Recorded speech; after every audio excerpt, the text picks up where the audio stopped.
Good morning, good afternoon, good evening, and welcome on behalf of Wet Futures Island. My name is Rosie Everett, and I'm here today to discuss with you the changing relationship that communities in rural Ireland are currently undergoing with their peatlands in the face of meeting national climate change commitments. In particular, I'm here to talk today about the contested status of peatlands and how this interacts with the past, present, and future in Irish culture. So, Irish peatlands. They're an important and valued environment which makes up approximately 20% of the Irish landscape and represents several aspects of Irish culture and identity that I'm about to discuss further with you. Peatlands in Ireland includes raised and blanket bogs, fens as well as wet and dry heaths. As well as being beautiful and characteristic of the Irish landscape, bogs and other peatlands are harsh, wet, nutrient-poor environments, hosting rather unusual assemblages of habitats and species, specially adapted to these conditions, and therefore create a wonderful leisure space in the landscape. Dig beneath the bog surface, and the wet environment that bogs are characteristically defined by are great for the preservation of archaeology.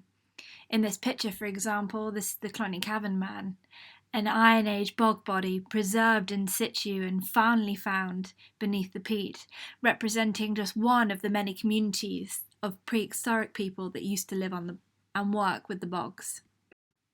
But bogs in Ireland also represent an economic resource in rural Irish communities. Cut peat and you can burn it for fuel, and this was nationalised in 1946 and turned into an industry that supports many local rural communities in the Irish Midlands. As of 2020, Bord na Móna had 1,000 employees across the Irish rural Midlands, including in the towns of Kildare, Offaly, Galway, Longford, Roscommon and Tipperary, in which there are 3 current power plants running in these Irish rural communities. But with the development of peat cutting from local, homegrown, single-use cutting for personal use to an industrialised scale, peatlands represent a heavily contested landscape, in which the reasons I will discuss further. This industrialised process of peat cutting has removed much of the moisture that provides the wet surfaces that protects the archaeological environment. For example, this is the main bog Bronze Age timber trackway in County Westmeath, ironically discovered through the process of peat cutting. The removal of the wetland environment, which provides the anaerobic environment for the protection of these timber trackways, has actually dried it out and led to its subsequent destruction. But it's not just about the destruction of archaeology. Peatlands actually work as a natural carbon capture, in which that wetland environment retains excess carbon. But as soon as you cut it and remove that wetland environment, that carbon is subsequently released. And actually, in the face of climate change, that's a significant issue. As Ireland seeks to protect its archaeological heritage more and rolls back its reliance on peat for energy in line with its carbon reduction commitments, and companies such as Bord na Móna move to cease peat cutting by 2028, we ask, what will be done with the cut-over remnants that survived, of the peat itself, but also the communities that are dependent on peat extraction as an economic activity, the problem of the just transition? What of the disappearing heritage of peat works and workers?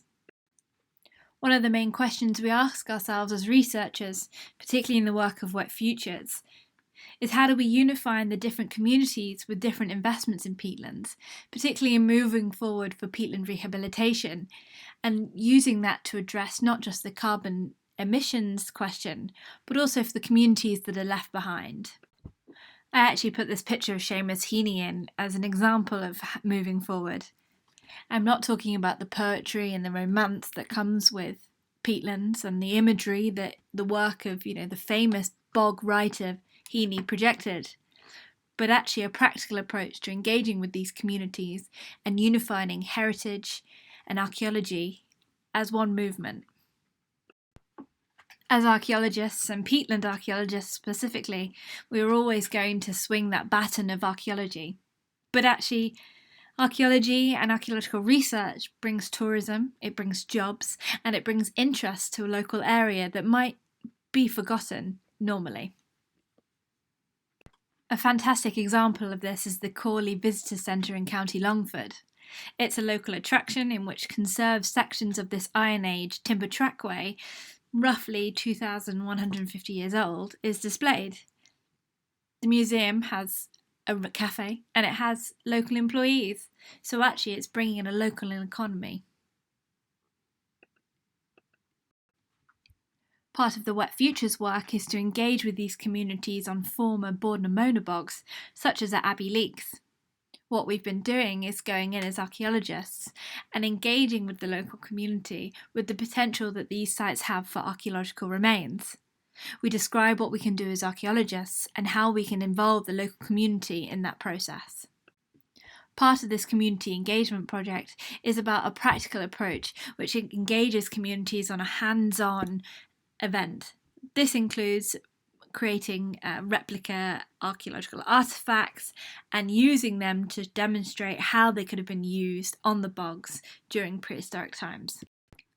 Part of our research is we're really interested to find out how people perceive bogs, how they perceive their history of bogs and the local history, and how they choose to engage with bogs, as part of their daily leisure life. And as part of that, we've been undertaking a series of questionnaires with the local community, with those who visit the bogs, and tried to engage with how they perceive their local environments. One of the things we want to have as a take-home message for the Wet Futures project is that peatlands are often portrayed as barren landscapes, and yes, they have become so with industrialised peat cutting. But give that back to a community and engage with peatland rehabilitation and the ability to preserve not just the archaeology but the social history of these bogs can be given back to the local community. Thank you ever so much for listening.